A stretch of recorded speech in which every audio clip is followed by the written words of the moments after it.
Study about the organophosphorus poisoning. It is most commonly organophosphorus is most commonly used as an insecticides by the farmers. And for example, fruits and vegetables you buy, you should wash it out careful because it contains the organophosphorus over it. So organophosphorus is used as an but it has clinical significance as well. The organophosphorus is used in ophthalmology, which is used to treat the glaucoma. Its mechanism of action we'll study. Basically, generally what happens, acetyl and choline, it comes together, acetylcholine plus acetyl-CoA plus choline, it forms acetylcholine, and through acetylcholine transferase, acetylcholine is carried out in the vesicles. Now the calcium ion fuse due to calcium ion fusion, the vesicles that fuses outside the membrane, and this acetylcholine release out in the synapses. Then after that it bounds to NM and NN receptor,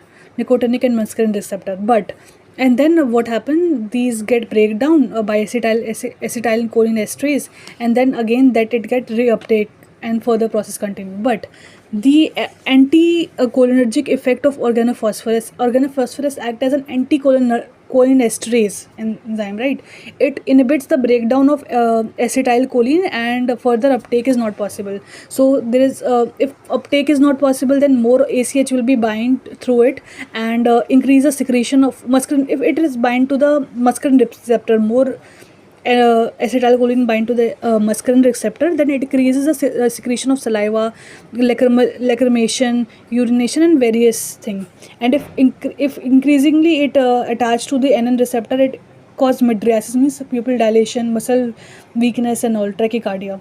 Atropine, so therefore atropine is used, which act as a acetylcholine esterase that breaks the acetylcholine over here, and it helps in reuptake of acetylcholine. So not more this ACH will bind over here. So yeah, function will be normal.